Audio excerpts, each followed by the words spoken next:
Oh, أشهد أن لا إله إلا الله و أشهد أن محمدا محمدا عبده ورسوله. Assalamu alaikum wa rahmatullahi wa barakatuh. Islam is the fastest growing religion in the world. It is the religion that Allah subhanahu wa ta'ala has chosen for us. And now it is our obligation, brothers and sisters, to share this message with others. The Islamic Diversity Center has been spreading this beautiful message of Islam through our educational workshops, through our exhibition and live events, and most importantly, we are there supporting those that accept Islam, supporting them through education, through social events, and even those that are in financial difficulty. Brothers and sisters, imagine you make a donation to support this work, and alhamdulillah, somebody accepts Islam. You will be getting reward for every single thing that they do, every salah that they pray, every dua that they make, every knowledge that they gain and that they pass on to their future generation.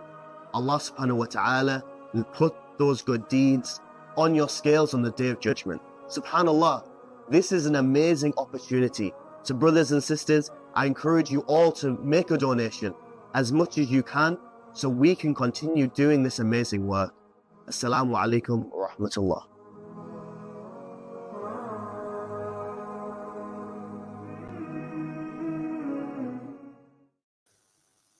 Assalamu alaikum wa rahmatullahi wa barakatuh. Welcome to How to Raise a Better Mum with me, Abdullah. And what I'd usually say now is my guest, Mariam, but she's running a little bit late today. Allah make it easy for her, but she is on her way, she's told us. So don't worry about it, Mariam, if you're listening. I do, however, have another guest on today, a dear sister of mine, Taiba.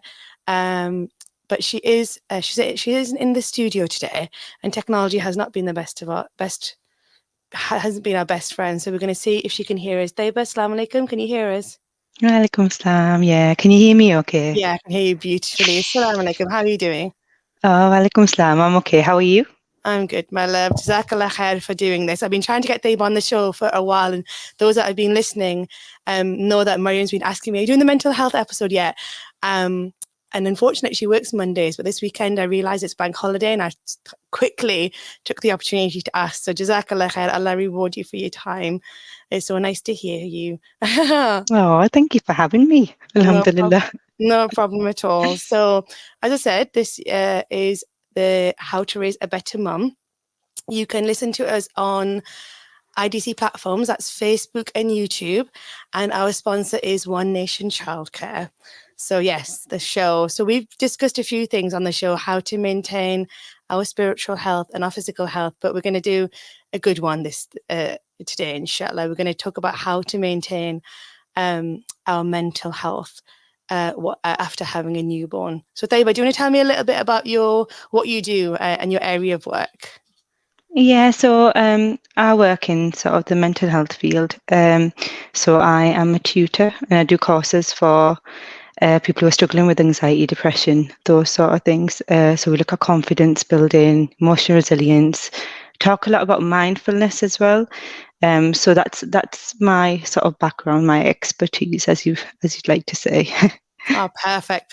That's and I knew this, but I just wanted to share with the group, and this is exactly why I wanted to do on. And you have two beautiful Allahumma barak children as well. How old are they? So the little one is 2 and the old one's 5, mashallah. Mashallah, and they are just, Allah give them goodness. I mean, and make them the coolness of your eyes. They are absolutely gorgeous. Alhamdulillah. So yes. So I was, I think what we'll do is, Taiba, you can share your expertise, but if you don't mind, and you don't have to, you can share a bit of personal experience as well, if that's okay with you. But the thing for me that comes to mind when you think of mental health after having a baby is postnatal depression. That's the main thing that people talk about, the thing that you read about, what they warn you about when you're pregnant. But I didn't realize actually that it kind of encompasses quite a lot. There's quite a lot under that umbrella. So I think starting with that, if you want to go into a little bit about, or as much as you want, on postnatal depression and a bit of a breakdown on it, because it's not just depression, is it? It's more than that. Oh, yeah, you're right. There's so many elements to it. So with postnatal depression, there's different types of sort of symptoms that you might feel, or different types of disorders that come along with that. When we're talking about postnatal depression, it can include so many other things, like for example, if you're experiencing intrusive thoughts with that, or if you're struggling with social anxiety, you might struggle with a lot of other things, really, like even general anxiety. So basically, when we're looking at postnatal, those sort of anxieties and the depression that we might feel, it's really good to sort of break it down first to get an idea of what it is, that how can we support ourselves, if that makes sense. That's perfect. That makes complete sense, and a beautiful breakdown of what I was thinking, because it is more than that. I hope Mariam can, inshallah, make it, because I know she's got a lot to share. But I didn't realize it like I said, like you said, encompassed so many different symptoms. I myself, Abdullah, is now 10 and a half months old, alhamdulillah. And even though you can never be prepared for these things, but you read up on it and you try to mentally prepare, it's so difficult, because it's not a rational thing. Obviously, it's a chemical thing, and all your hormones are going everywhere. So it's so difficult to just manage, really. But also, actually, as a side point, I didn't give Theba the best of briefing. I just briefed her very quickly. But one thing I was thinking about earlier today is also the taboo within our community with mental health. So it's one thing that I'm really happy that we're able to discuss this topic, because often within the Muslim community, discussion of mental health is still quite a taboo. Would you say that's the same? Would you say that's correct, Theba? Oh, definitely. I think we've come a long way, but there's a long way to go, inshallah. That's a perfect way of putting it. Yeah, so maybe we'll touch upon that a little bit later as well. But so you mentioned social anxiety, intrusive thoughts. Do you want to go into them a little bit further? Yeah, for those who might not be aware what intrusive thoughts are, they're thoughts that lead, so they're basically really strong thoughts we might have that might cause death, or they might cause some sort of harm to someone else or to yourself. It's really quite, again, trigger warning with this. Sorry, I do apologise for anybody who's listening and struggling with this. But yeah, so with those thoughts, it might be, I'll give a bit of examples, but for those who struggle with this, with intrusive thoughts, please just tune out. But if so basically the sort of thoughts that you might have is that actually I'm going to drop the baby, or it might be things like actually if I just do this, what might happen? And like it might have a lighter in your hand, like those sort of things. I won't go into too much detail just in case. But it's those strong thoughts. And when we because our hormones are changing, when we've just had a baby, we might be struggling, those thoughts can come full blown. And to be honest, many mothers I've spoken to who have similar thoughts, but they thought they were going crazy for having them.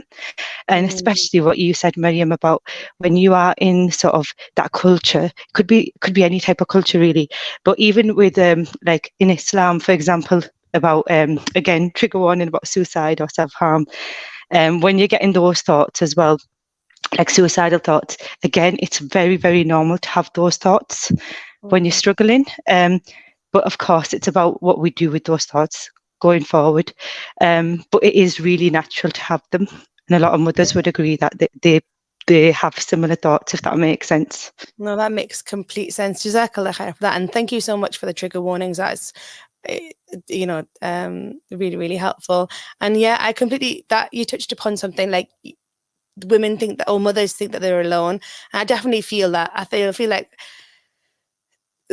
motherhood is one of the most isolating things. It sounds odd because, if you have your family around you and your partner and you have another being with you, but it is so isolating. And especially if you're going through something like this, and struggling with your mental health, it's even more isolating. I know one thing that helped me massively was when I was struggling, and as I've said in previous shows, as with many of us, I've moved to a different town, so I'm not with, close to my family or my community. And Mariam Khan has entered the studio. Assalamu alaikum, my love. You okay? Yes. I'll let you take a breather. Okay. I'll finish a sentence and then I'll catch you up. But yes, what was I saying? Isolating. Yes. And I don't live in the same town. But the one thing that helped me, and I don't know if I've mentioned this in the previous show, was the family hub. There's family hubs and different show star centres dotted around all over the place. And I found one, alhamdulillah, very, very close by. And they did various training programs, like, child safety, like child psychology, breastfeeding groups. They do play groups. And I remember the first time I went, I called the centre and asked, and just inquired, and they're like, yeah, it's fine, come along. And I thought the receptionist was just going to take me straight to the class or just show me around, but she literally took me. They had a cafe in ours, which is recently gone, which is really sad, but like a community cafe. But she literally sat with me for like 2 hours and just chatted, and it was just so nice. And then she told me about, and then from that she directed me to various groups. And then sitting with a lot of other new mothers, you realize you're not alone.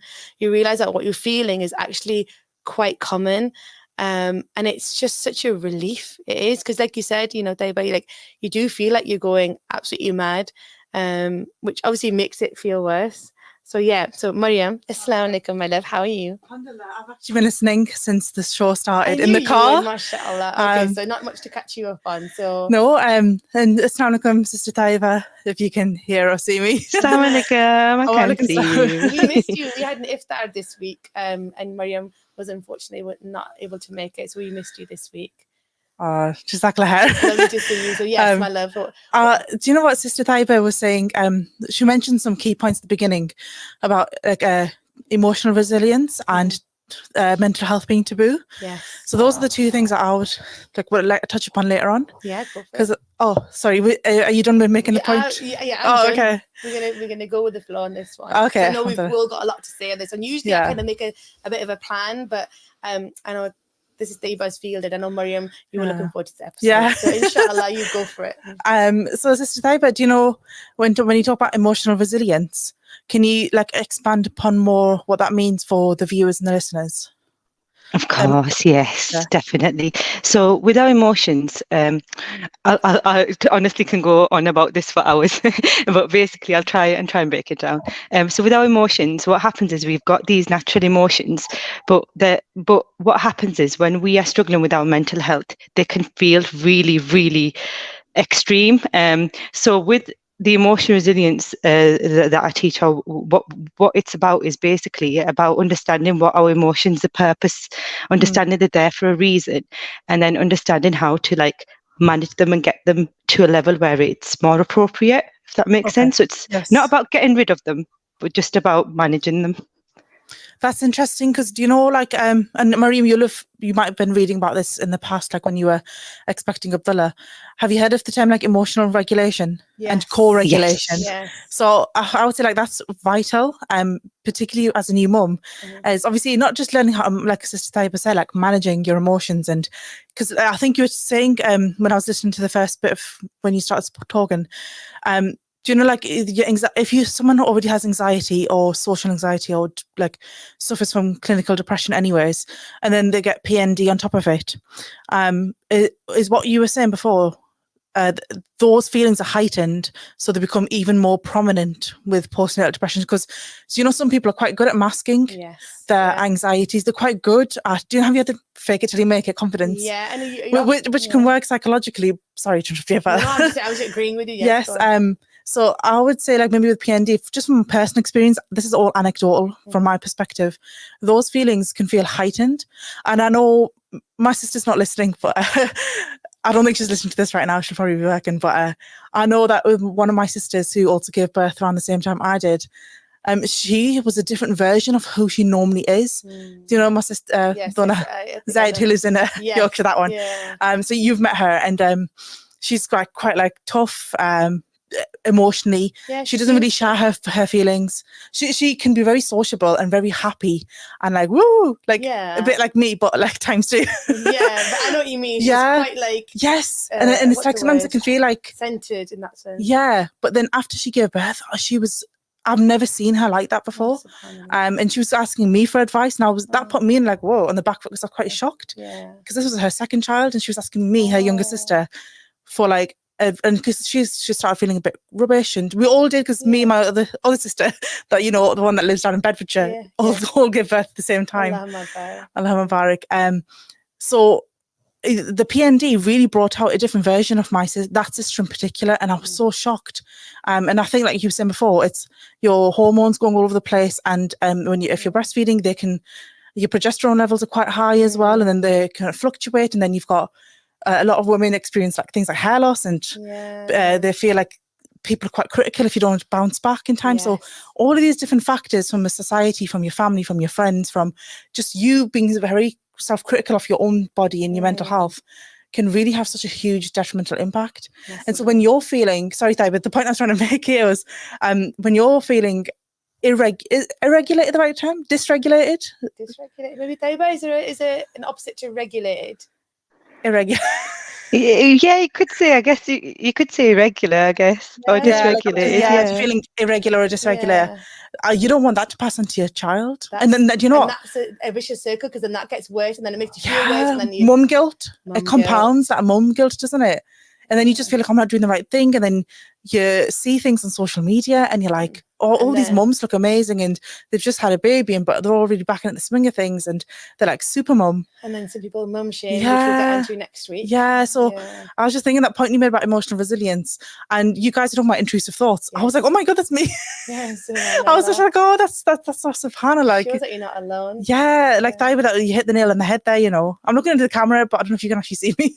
I can. I am looking into your eyes. So Taiba, did you, if you don't mind sharing some, like Maureen was saying, if you don't mind, did you have any personal experiences that you can share with the listeners and what you did to overcome after having your kids? That's fine. Sorry, Miriam, I didn't catch that. Sorry, my lovely. I said, but if you don't feel like sharing that, that's completely fine as well. Oh no, I'm more than comfortable, honestly. So to be honest, that example I gave of the lighter, that's actually a real life example. It's something I've experienced when I was, I had PND myself, postnatal depression. So it's those intrusive thoughts at the time, even though I was still working in the mental health field, I still felt quite alone, and I felt like, oh, actually, this is crazy. I'm getting these thoughts. So when you're in that position yourself, it feels so overwhelming. But what helped me is actually like positive affirmations. So reminding myself, positive affirmations are basically positive things we can say to ourselves, reminders of what we're doing right, because everything feels like it's going wrong when you're in that position. So I just kept reminding myself that actually you're doing well. These thoughts are natural, like they'll go themselves. It's not like you're acting on it. Don't feel guilty about it. Just letting those thoughts in. That's the important part, and it can be very difficult when you're struggling to let those thoughts in. But once you actually just accept that you're having those thoughts and let them go themselves, it's actually a lot easier. But it's easy for me to say that because you need to be in a certain mental state to do that. And it can be easy to just push those thoughts away and then they bounce back again. Does that make sense? That makes perfect sense. It is really good to just challenge them. No, that's a really, really interesting point, because you wouldn't think that's the case. You would think it's the opposite. Well, okay, that's a generalization. I personally am a blocker. So for me, that wouldn't be the first thing that comes to mind, that let them in. For me, the first the first thing is like block them out. Because she knows. So she's like, just bottle them up. But another interesting point that you made was, and it was a bit of advice, and I think we'll sandwich our bits of information with bits of advice, because usually to the end and then we rush. So I'm glad that you mentioned that. And it's really interesting that you said about positive affirmations, because that goes to show how different techniques help different people depending on their personality. Because see, my personality, I'm very extroverted and I'm very a people person. So for me, that, as I mentioned before, going to the family hub, going to these mothers groups was like literally I went from a 0 to like a good 6, 7 in the first group. And then, like you said, you said they, but for you it was words, you know, positive affirmations. So I think is that when you see like people put sticky notes on the mirror to remind? Or like she said, just telling herself, reminding herself, writing it down, putting sticky notes on the mirror. And you know, I must admit, during my experience, I'd have talk to Abdullah, the only one there. But even to myself, like, you know, it's fine. You've read up about this. You know that it's normal. It's okay to feel like this. Like acknowledge, like they said, acknowledge the emotion, but it will go eventually. And sorry, have you noticed? Have you noticed that helps you? Like, do you get through that like slump or whatever? I think that by itself wouldn't have helped me personally, although just reminding yourself is good, because I think me personally, I don't think there's one general rule for everybody. I think there's a tendency to spiral if you're not, because the mothers group were great, were amazing, but I wasn't going every day, all day. You need to do things in between those kind of meetings. And I think the positive affirmations for me were the things that kind of maintained my mental health in between those meetings, and, you know, maybe coming home to see my mom or my mum visiting or whatever. So positive affirmations definitely.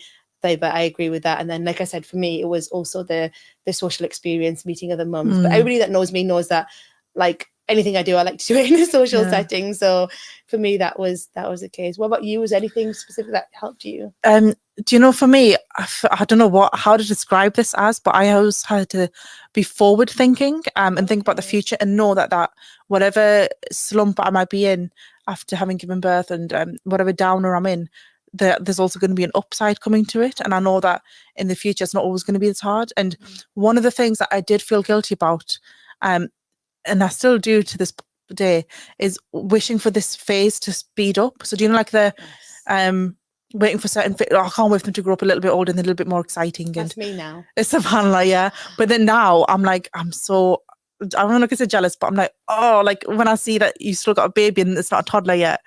He's not toddler yet. I'm the same. Sorry to interrupt. I look back at babies now, I'm like, oh, I missed that phase. Yes. Grass is always greener, really. I mean, the only mums and dads I know that don't miss the baby phase is their children who have had colic. But now, like, alhamdulillah, my daughter didn't have colic. And now I'm just thinking back, like, I wish I soaked it in a little bit better, a little bit more. I mean, you know, Allah's the best of planners, and I'm so grateful that I even got a daughter. So grateful, subhanallah. I mean, but yeah. So now, you know, now that I'm going through I don't like the phrase. I hate the phrase "terrible twos." Yeah, but I don't like that phrase either. I hate that. It's phrase. like stigmatizing the child is like an expectation to be negative. It's like when kids, and then again we'll come to this next week when we talk about relationships. But like when certain family members or previous like older generations are like, oh, he's being naughty. He's just acting. He's whinging. I did something called the Solihull course, but unfortunately, I only got to do one of the classes because of the sleep pattern changed. So I look into that and share more about that next week, because I've got a few resources to share for the last show, a few books and things. And it was touching upon things that I knew, but it was obviously doing it in a more like academic way, so it's giving all the theory and the information. And one of the things was, you know, it was talking about how, you know, how people say, oh, they're just pretending to cry, the fake crying. And because a lot of them very like babies, toddlers, babies, and they're talking about how, like, crocodile tears, and how inappropriate that is. And I won't go into it too much because obviously not the topic of the day, but we've gone off topic. But sorry, you were saying about terrible twos. That's something that really irks me when people say that. And I do with Abdullah as well. I do get, and I have told people, like, and it builds character. No, it doesn't. It doesn't build character. So I now have got to a stage where I just tell people not to use that negative language around them. But sometimes, do you know, and it's hard when people don't listen, isn't it? Like, oh, that's it. They just reinforce the things that you don't want them to reinforce, and that can be very frustrating, especially when it's out of your control, and you know, it might have it like in-laws and whatnot. But anyway, sorry, terrible twos. We'll go back on. So for example, when I think about forward thinking, that's one of the ways that I helped to get myself out of my like downers, is thinking about the upsides, thinking about the first, like, her milestones and the first time she smiled at me, and those things that Allah has allowed the mother to do, something that's unique for the mother to feel. Because obviously fathers have their roles to play as well, which is, you know, which is a given. Yeah. But there's something about the bond between a child and its mother, which is unmatched, it's unparalleled. Unique. And yeah, it's so unique that, you know, we're driven biologically to want to nurture, protect, and fight for our children in a way that's a little bit different to how fathers are engineered to do that. That's it. So now when I think about my daughter's hard phases and hard feelings and big feelings that she's dealing with now, like I said before, I think about in the future where I'm going to even miss this 2-year-old stage, because the way that helps me is give myself perspective is looking at my nieces Okay. and one nephew that I've got. I look at like how big my nieces have gotten, you know, from when they were babies and when they were crawling and when they were babbling and being cute little kids and running around like little monsters, and to now like being in secondary school. And it's so subhanAllah, so weird, because in my head they're still little kids, they're still little babies, but they're not. And I'm just like, I'm scared, I'm worried and excited for the future of our children now.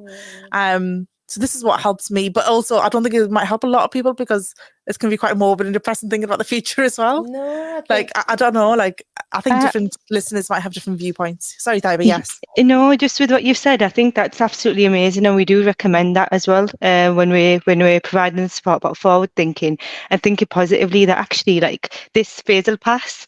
It's actually a big form of because it's a form of mindfulness, really, because mindfulness is accepting how things are in the moment, being in the moment, and then like sort of preparing for the future as well, but not ruminating on the past, you know, a bit like how you said, oh, I missed that phase. It's so natural to do that. Again, this is how our brains are wired, aren't they? We think about, oh, you know, the grass is greener, as Mariam said.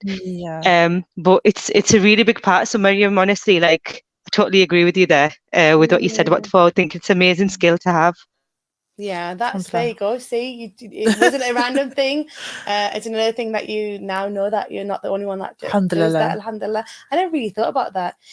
Like Islamically, you know, Allah does tell us that, you know, everything is temporary, the good times and the bad times. So there is that element to it, but it's something that actually I never did that. Actually, I'm thinking back, and I didn't really look back or forward. Come to think of it, you're just in the moment. which is very rare for me actually. But I think I was just, but not in the good way though, but in a bad way. Like kind of the moment swallowed me up.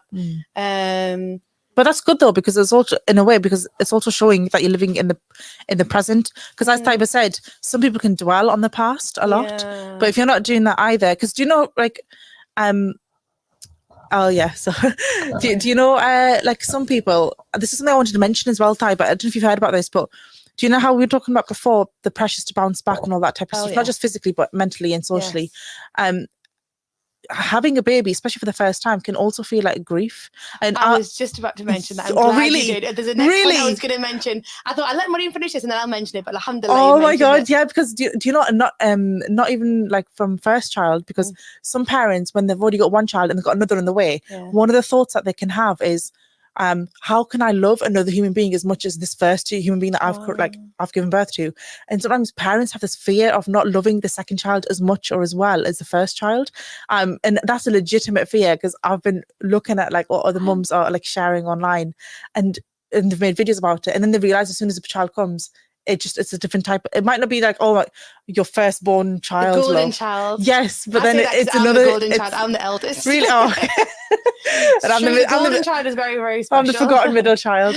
So it can feel like grief, but it also from a first-time mum perspective, which is what we're talking about specifically, it can feel very scary, like knowing that your previous life is never going to come back, because once you become a parent, that's it. Like you're no longer ever going to be, you know, Allahu Alam, like Allah protect all our children, but you never know if your child's going to go before you. Do you suddenly stop calling yourself a mother, or you're someone who's experienced motherhood? Do you know what I mean? Like people who have one child and the child passes on before them. There's still a parent. They just don't hurt their child anymore.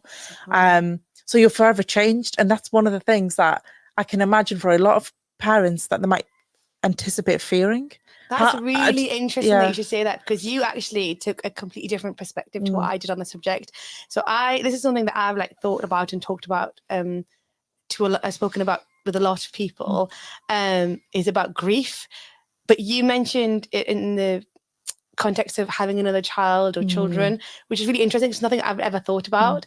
For me, and maybe it's a bit more selfish, it's grief of losing the life that you had. Yeah, that's it. And that's something for me that I'm so glad that I read about, and I like saw things online about it, because I would never have thought, because the feelings you feel, the feelings that you're feeling are like grief. Yes. And you are grieving over a different life. And that's one thing I did. I always thought, like, at first I kind of was in denial. I was like, when are things gonna get back? When are things gonna get back to the way they were? And my partner did my husband keep reminding me, like, well, they're not gonna, but that's not a bad thing. It's a new thing. It's not necessarily a bad thing.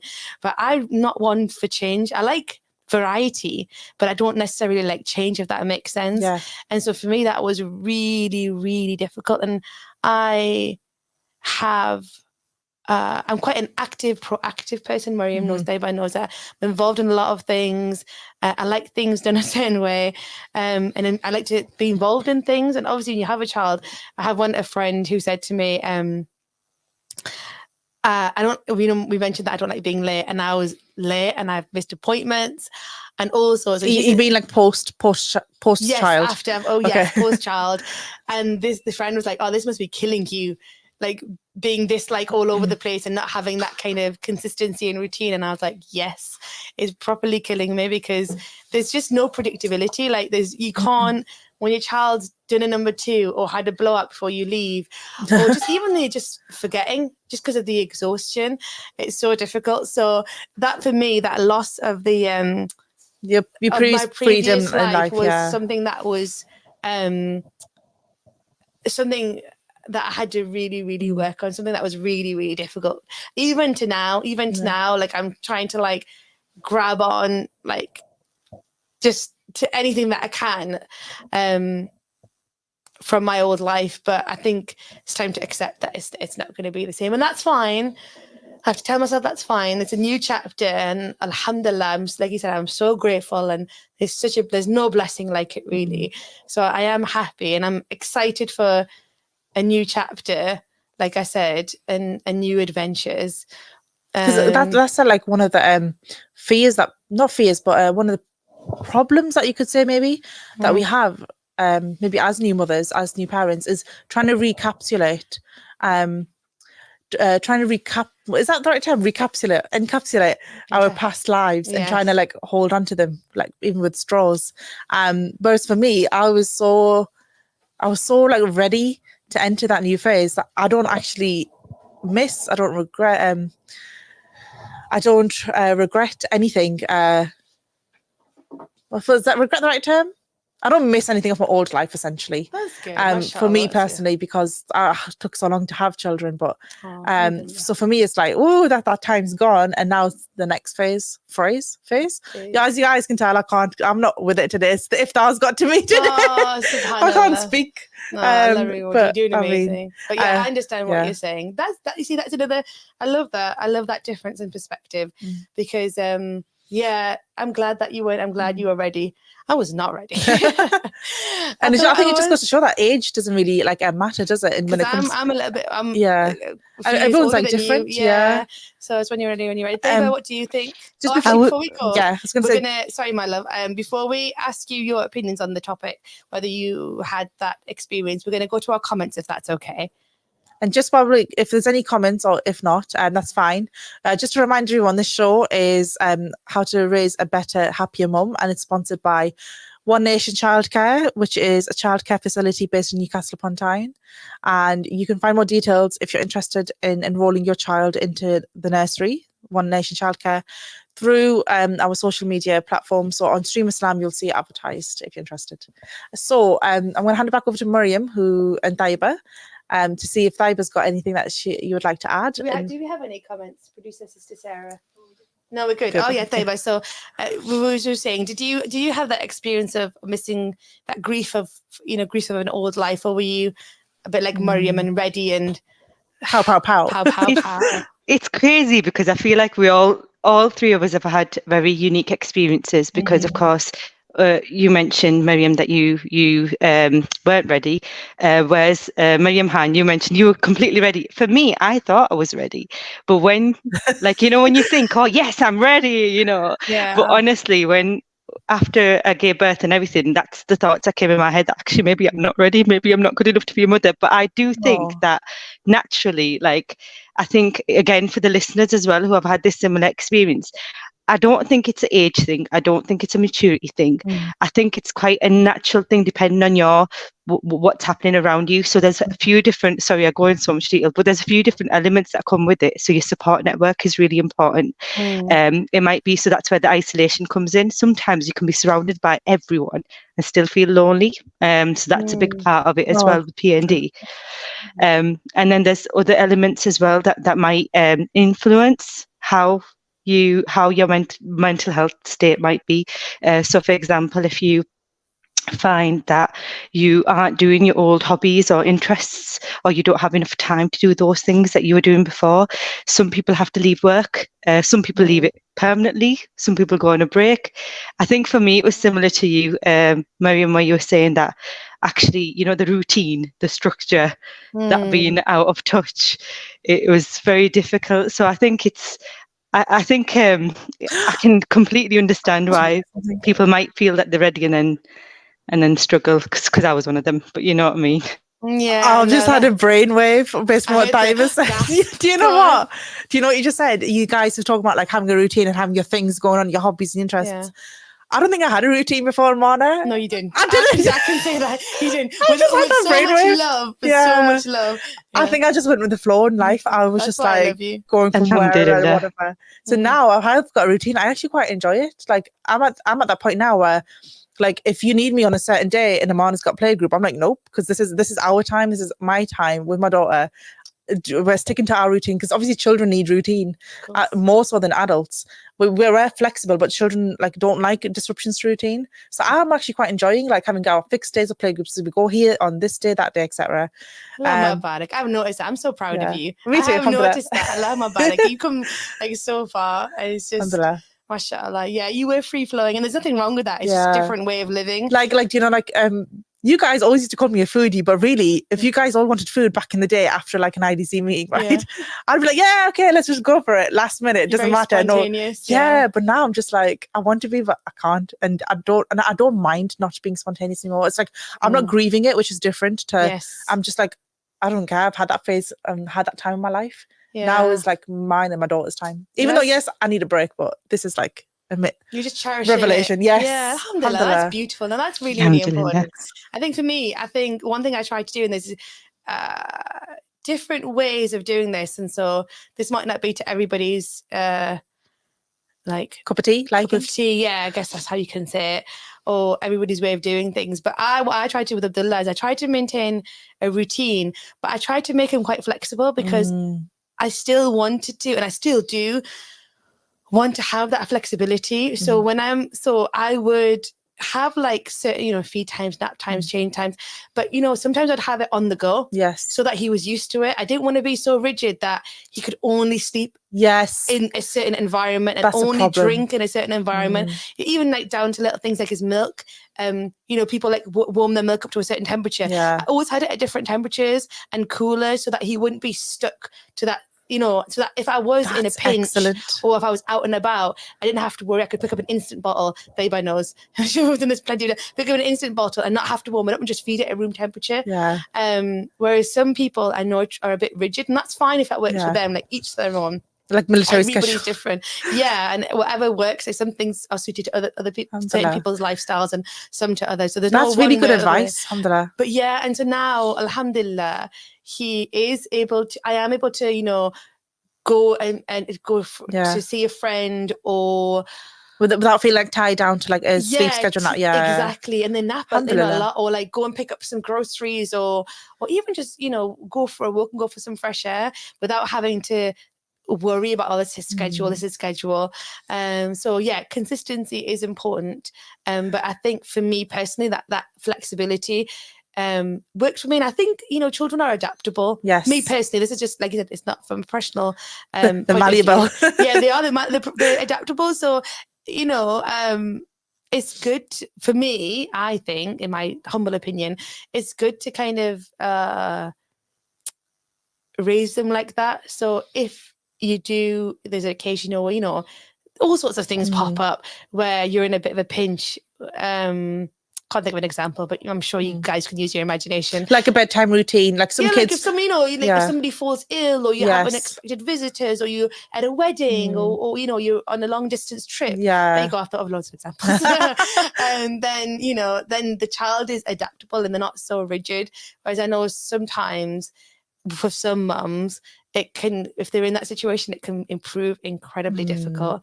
And like I said, that's not saying it's the wrong way. That's just saying that for me, that's the right way. You've just want to add.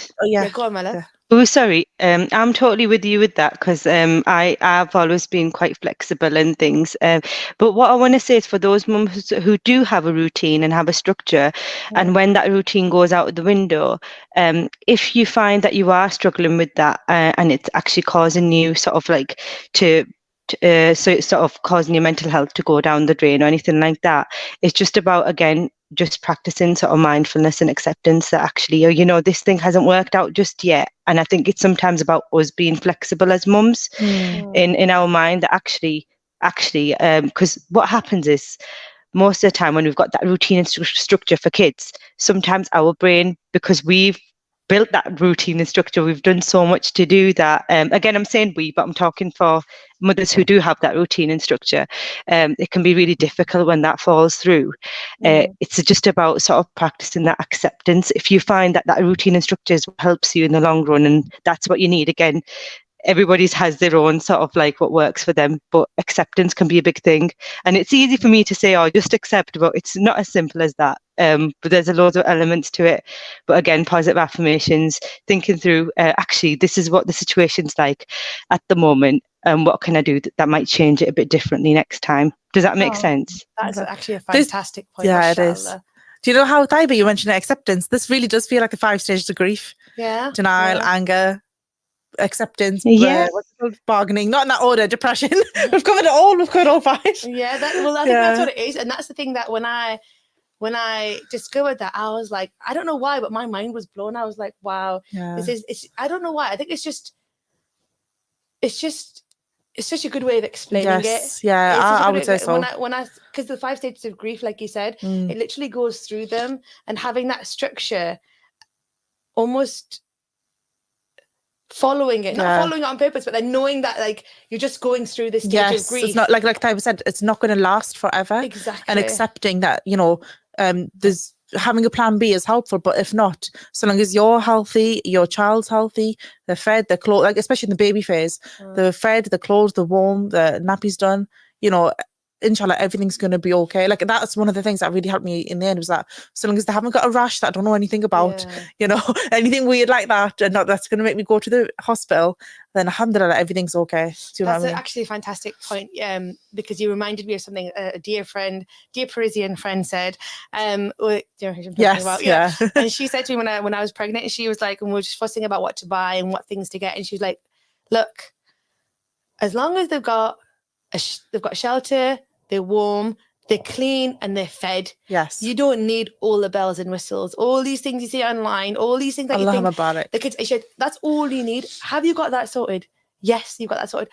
You don't need anything else. And that thing seems like such a simple statement and seems like an obvious statement, but to this day, 10, 11, 12 months later, it still sticks in my mind. And it's something that I say to other mums now, like when they're fussing, I'm like, look, you got a home, you got warmth, you got your milk, inshallah, your nappies.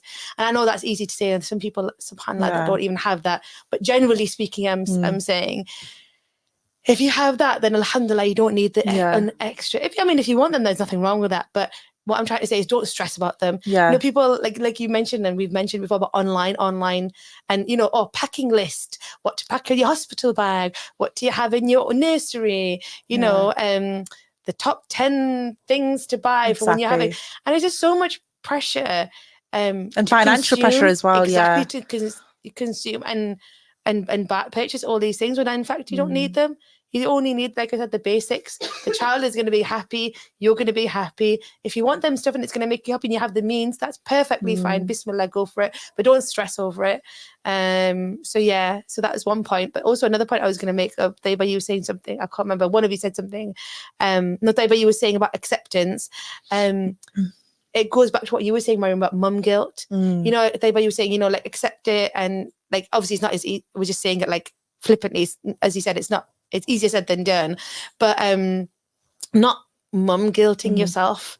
I think that comes under what you were saying. Yeah. So not feeling too bad. I think I fell under this a little bit this weekend, and some kind sisters reminded me that you've said that a few times, and I'm like, oh, I'm not doing very well, or oh, I'm not doing this very well. And they did kind of remind me that, no, actually you're doing really well. Yes. And you stop saying that. And sometimes you don't even know that voice, that you know, the language you're using is so powerful and it makes such a difference. So being aware of that. And usually I think I like to think that I'm quite self-aware, but I didn't even cotton on until they mentioned it. And then I was like, oh yeah, I have been saying that quite a bit. So, you know, we talk about mum shaming, but not shaming ourselves and not having that guilt ourselves, I think is really, really important. And like we said, you know, all of this is easier said than done. We're saying it so generally because we have 1 hour and we're trying to like breeze over things. We understand that, you know, it is very, very difficult, and Allah make it easy for everybody who's going through poor mental health, not just postnatal, but just anything, any kind of bad mental health. Ameen. You always make beautiful du'as. I always notice that. Allah Mubarak. You always do. Allah reward you for that. Ameen. Do you know something that you mentioned as well, Mariam, just now and what you were talking about? Do you know that voice that you can have, and the voice in your head where like you're beating yourself up over not doing things right, and it can have a detrimental effect on you? And as Taib was talking about, like your mental health, but also if you have a positive voice, it also seeps out into you, like on a physiological level, because then your baby knows when you're relaxed. And like, I think a lot of mums who are reading about motherhood as they approach motherhood will know that, like the way you are, it seeps into your hormones, into your bloodstream, into your bonding one-to-one, tummy time, all that stuff, right? Where you've got the baby close to your chest. They know and they can sense it, even if they don't know what they're sensing. They just know that if the mum's relaxed, that they can feel safe. They can let their guard down, and babies sleep better as well when the mum is relaxed. And the reason for that is because when babies wake up during the night, a lot of the time it can be because it's danger. Do you know, like when if you put a baby down, I can't remember if you're supposed to put the head down first, or the belly, the bum, or the bum. I know this because I so do just stop them feeling like all the falling. time. Yeah. Taiba, do you remember? First, I think it's bum, feet to head. Yes. Taiba, do you know when you put a baby down, it's meant to be the bum first, then the head? I have completely forgotten, to be honest. That's fine.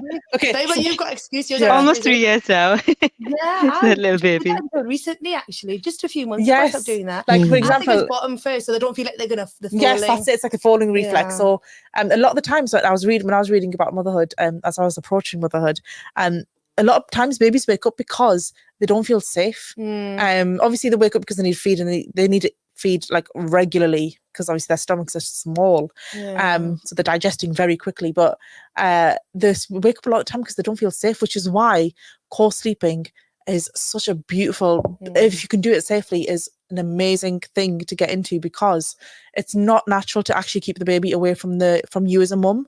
They need to know that mum is there, which is why my daughter slept so much better quickly than putting her in the crib.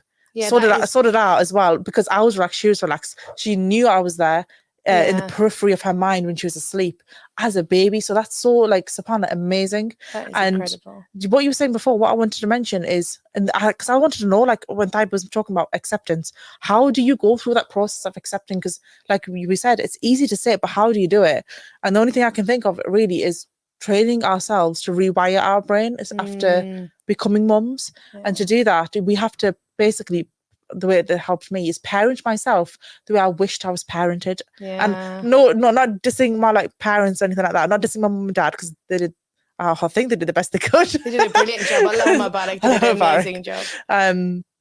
But I think I want to, treat myself the way I wish I was treated as a child, like, you know, and also let that rub off onto my daughter.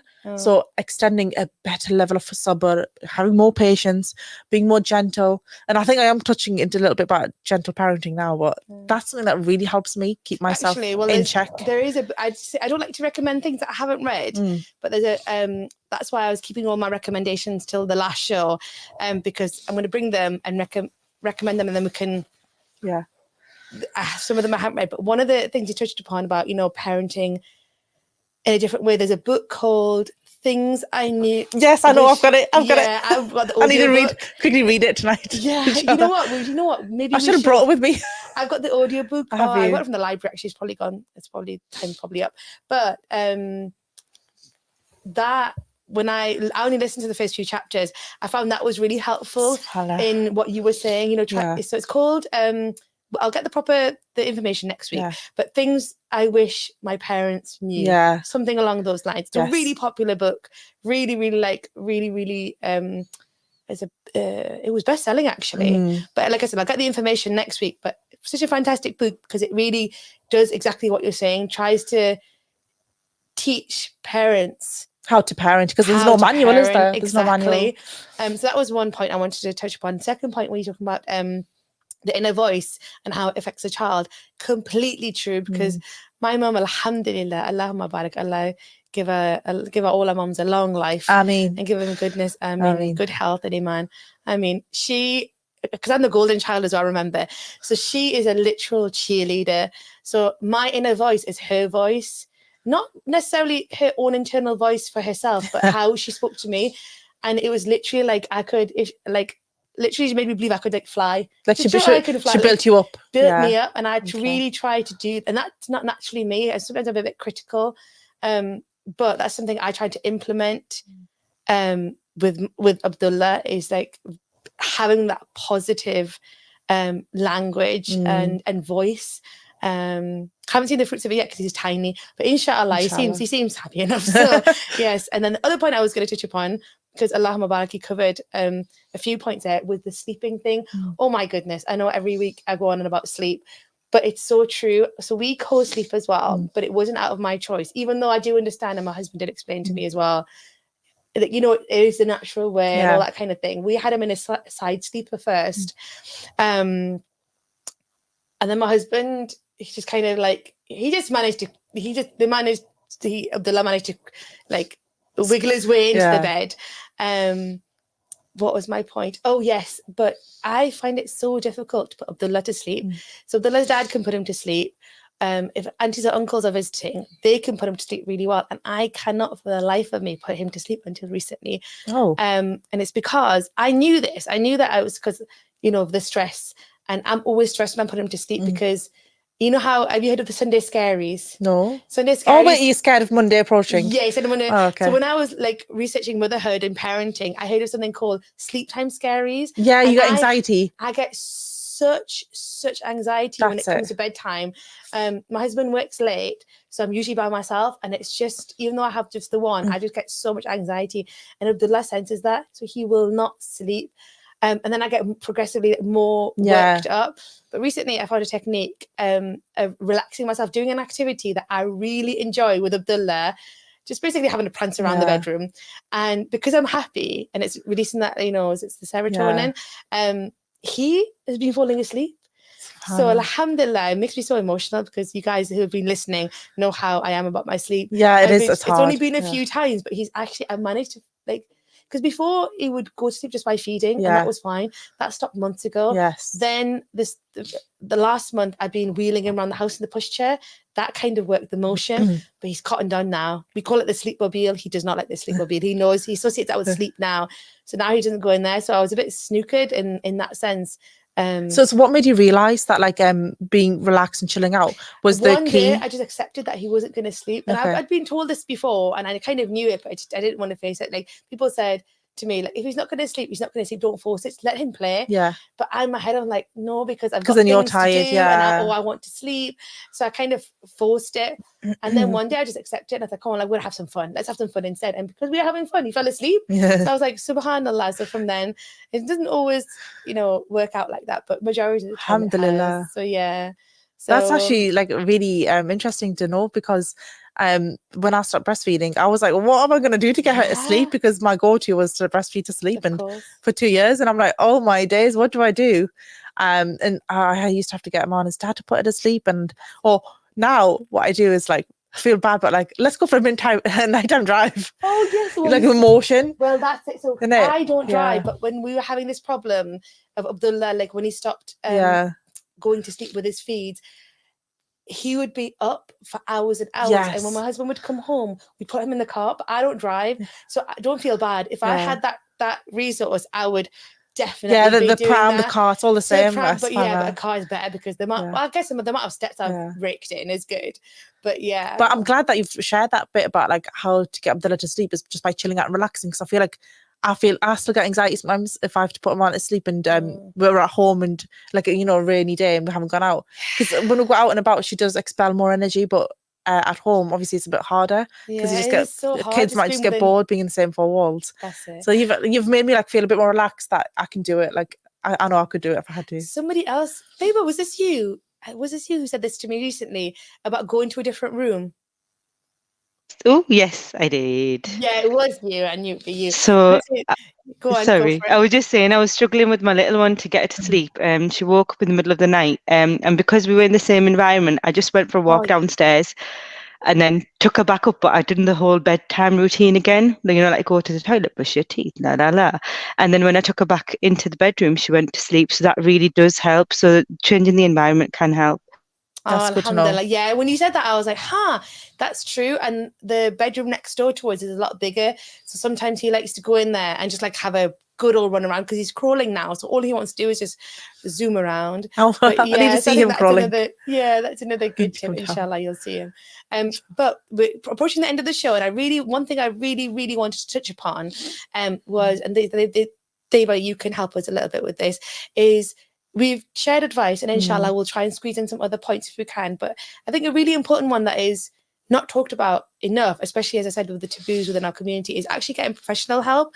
So would you like to say a little bit about that? Yes, I was literally going to add that on the end, so I'm glad you've mentioned it. I was literally going to say that with professional help, people think it's very taboo, and people think that actually I'll be labelled something, and it'll go on my records and all these things. What you need to understand is that help can really support you when you are struggling. So I'm okay and open to say this, but both times I've had help. The first time was because I had really bad postnatal depression, and I got support through doing sort of CBT. But the second time I used it as a preventative measure. So it wasn't that I was actually experiencing the postnatal depression. It was more the anxieties, like a bit of worry that what if it comes back. So I got counselling, and honestly, I can honestly say that probably really helped me not having those huge symptoms that I was having. And they did, again, they touched on positive affirmations, all the things that I knew. But when a professional saying that to you, especially if, again, for the viewers who are really good at giving other people advice and supporting all the other mothers, and I know who you are, just make sure that you get your help as well, because even though you know all those things, it's really hard to apply it to yourself. So having a professional just telling you those things can really help, and also just talking it out sometimes can really help as well. So definitely get professional help if needed. There's no shame in it, and it can really support, especially with the emotional regulation that we were just talking about before as well. Beautiful. That's Alama back so beautifully put. Right, we're pushing the end of the show. Mariam, do you want to say anything else? Any advice? Maybe we'll end on this. Any advice you'd like to give anybody that is probably going through this? Focus on after a baby, but even general poor mental health. So anything that you'd like to say? Any bit of advice that you could give, inshallah? For me, it would be if you're someone who's similar to me and doesn't like quite expressing their emotions to other people, but having a baby changes everything. So not being afraid to reach out to your mum friends in particular and ask them for advice, and just being open to being vulnerable with your emotions can really be really helpful. So what I mean by that is just opening up to any degree that you want, whatever small level that you can, because people and your friends around you, especially other mums, have such a wealth of knowledge and advice and guidance that it can make the difference to you know, getting out of your slump and picking yourself up, or being stuck where you are.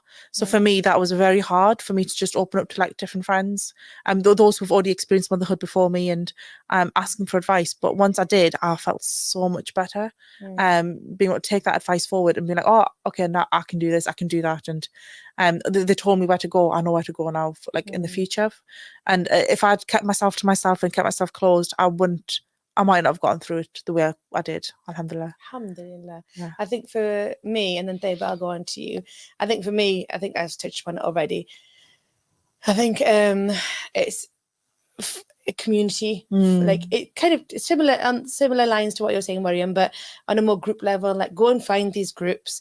Like, we are so blessed that we have them free. We have them free, like, subhanallah, most of the time on our doorsteps. If you just look, there are so many out there that are just there. So no utilize cost, it before the government takes it away. Exactly. It's such a blessing. So I would say, yeah, go to these, you know, if you're struggling with breastfeeding, there are breastfeeding groups. If you're struggling, you know, I know the family hub that I go to, they had a breastfeeding group that I went to, like a mum's breastfeeding group, which was amazing. And then there was also it's called Let's Talk. And I really wanted to go to that, but I never got around to it. And then it clashed with something else for Abdullah's. And it was just like, I think there was therapists or something. Thayba, you might know that what the hub does, but it was a Let's Talk, and it would basically have people for you on a professional level to talk to. So yeah, for me is to seek out those, you know, centers and hubs and see what is going on around your area, and get involved with that. But yeah, before we go, Thayba, any last words, any bit of advice you'd give, and then any final last words, inshallah? I think with all the topics that we've touched on, like connection, getting the support, different professional help, you know, positive affirmations, all these things, I think they all go hand in hand. So ensuring what works for you, and you'll find not only one thing might work, it might be that you need a few different things. So just find what works for you and go with it. But yeah, that's all I want to say. But thank you for listening anyways. Oh, thank you so much for like being on the show. I know it was very, very last minute, but my heart is so full. I'm so happy to have you both here. So we'll finish off now. So Jazakallah for listening. Next week, we'll be talking about how to maintain relationships after having a newborn. So if you guys have listening, have anything to say on that, any comments, this will be with your spouse, with other children, with parents, with in-laws, with friends, community. It's something that we're going to touch upon next week. So yes, Jazakallah khair to my guests, Thayba and Mariam, for being on the show, and Jazakallah khair for everybody listening. Hope you have a lovely iftar, and inshallah we'll see you next week. Assalamu alaikum wa rahmatullah.